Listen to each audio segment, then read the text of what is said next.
রাজধানীতে গণমিছিল করছে বৈষম্য বিরোধী ছাত্র আন্দোলন। দুপুরে জুমার নামাজের পর বায়তুল মোকাররম থেকে মিছিল শুরু হয়।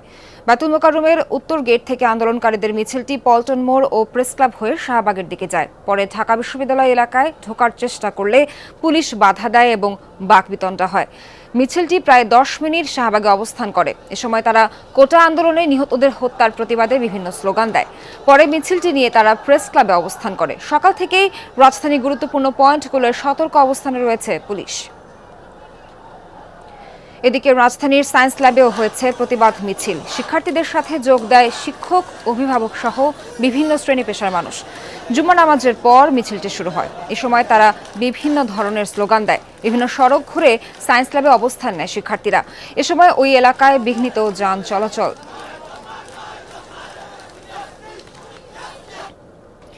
এই মুহূর্তে জাতীয় প্রেস ক্লাবের সামনে আছেন সহকর্মী সাইফুদ্দিন রবিনের কাছে যাচ্ছি। রবিন, গণমিছিলের পর শিক্ষার্থীরা তাদের পরবর্তী কর্মসূচি সম্পর্কে কি তথ্য দিয়েছে জানান। এটি মূলত শিক্ষার্থীদের না, আসলে এই কর্মসূচি যেটি দ্রোহ যাত্রা অনুষ্ঠিত হলো বা শহীদ মিনারে এসে যে দ্রোহ যাত্রা এসে মিলল, সেটি সব ধরনের পেশাজীবীর এক ধরনের সম্মিলন ঘটেছে।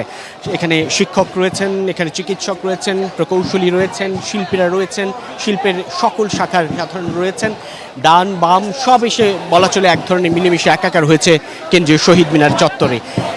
জাতীয় প্রেস ক্লাব থেকে বিকেল 3টার নাগাদ আসলে শুরু হয় যেই দ্রোহযাত্রা কর্মসূচিটি।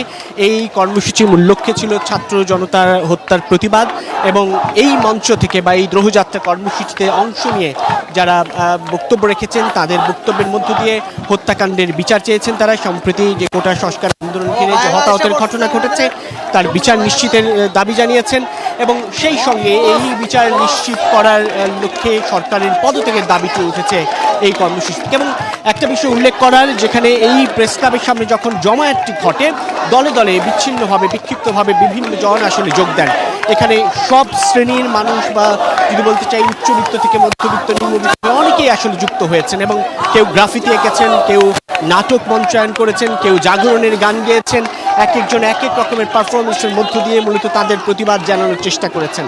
এবং এই কর্মসূচিটি মোটামুটি এই শহীদ মিনারে যখন আসে, ঢাকা বিশ্ববিদ্যালয় এলাকা কিন্তু ঘুরে আসে, অর্থাৎ বলা চলে প্রেস ক্লাব থেকে শুরু হয়ে দোয়েল চত্বর হয়ে রাজু ভাস্কর্য টিএসসির সামনে দিয়ে পরবর্তীতে শহীদ মিনারে এসে জড়ো হয় এই দ্রোহযাত্রা, যেটি এখন এই শহীদ মিনারের সমাবেশের মধ্য দিয়ে মূলত ইতি ঘটবে আজকের এই কর্মসূচির। এবং তারা বলছেন যতক্ষণ না পর্যন্ত আসলে তাদের, অর্থাৎ সাধারণ শিক্ষার্থীদের যে 9 দফা দাবি, সেই 9 দফা দাবি যতক্ষণ পর্যন্ত আদায় না হবে ততক্ষণ পর্যন্ত এই কর্মসূচি অব্যাহত থাকবে।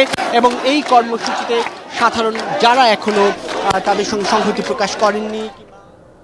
রবিন, ধন্যবাদ আপনাকে। সাইফুদ্দিন জানাচ্ছিলেন কেন্দ্রীয় শহীদ মিনার থেকে।